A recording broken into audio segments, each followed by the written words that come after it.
The story you're about to hear is true.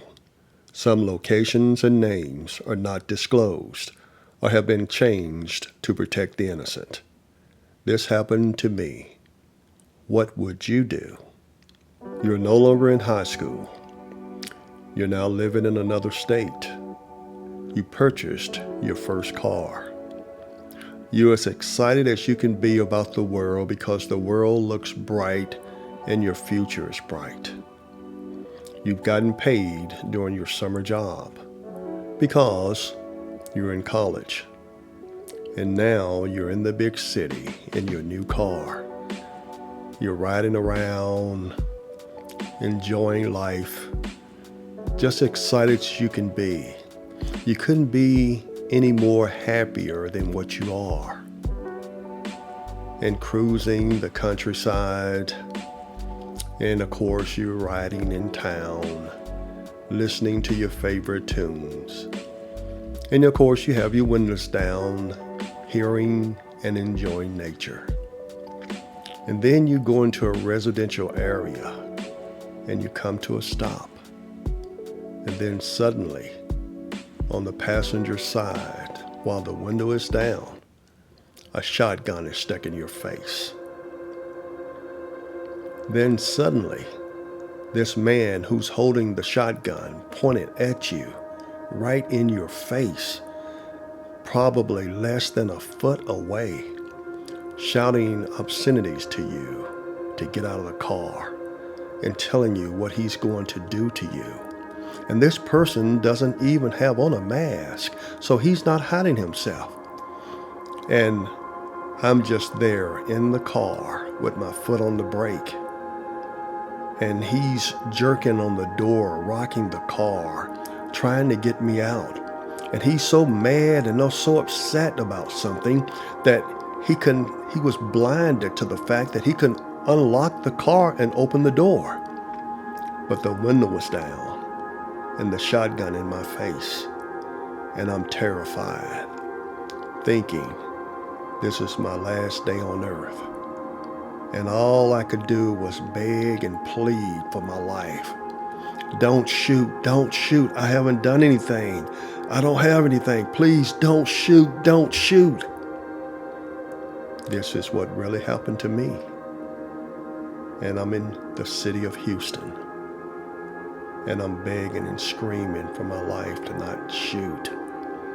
And this man who's in a rage with this shotgun pointed right in my face. Keep in mind, he's leaning outside the passenger door with the shotgun stuck through my window. And then there were people screaming, shouting at him, don't shoot him. And he turns away just for a moment. Question is, what would you do? What would you do?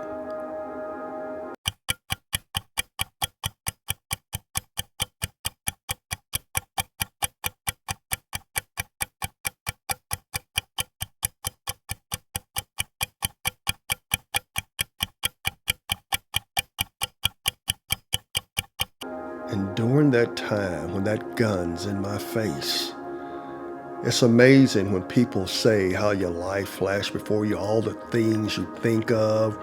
It's amazing how the mind works.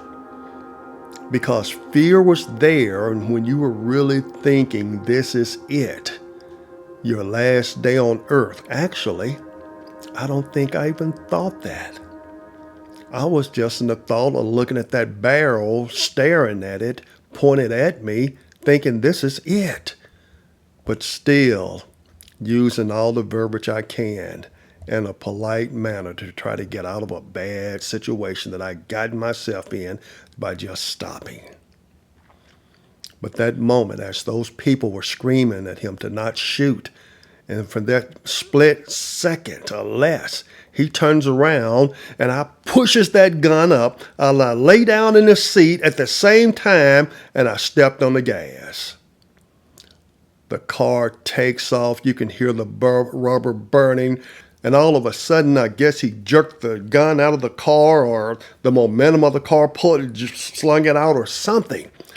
and I could just hear a boom. Yes, I heard the boom. And so did everybody else that was there.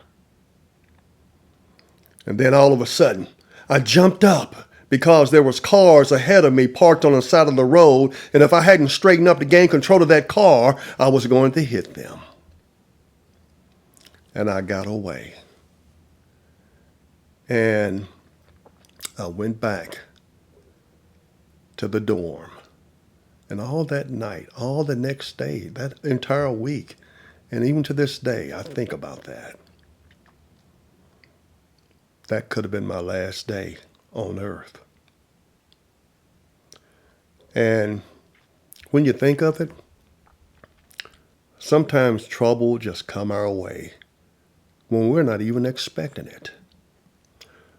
There's a biblical scripture that many have often heard about, to not worry about what tomorrow brings, because we only worry about today. Tomorrow is not promised to anybody. And that is so true. You can just be here today and gone tomorrow. And it's nothing that you did. Because there's trouble out there. There's evil out there. And there's catastrophes, natural catastrophes. Things just happen. And all of a sudden, we're all surprised by. And then we're gone. So, today could be any of our last day, because tomorrow is not promised to anybody. But on that day, that was a fear like no other. That was the first time I ever had a gun pulled on me. Have you ever had a gun pulled on you? How many of us go through our entire lives and never face danger? We hear of danger, but we've never personally faced a life and death situation. Wow. I lived to be able to tell this story, which is a true story. And there's guns all around us. And stick with me, because I have another story of a gun matter that was pulled on me, and I thought again it was my last day. And all of this happened before I was even 21 years old. If you like this story, please subscribe to this channel and stick with me, because I have many more stories just like this, true stories to tell. And then put yourself in that situation. What would you do? Thank you.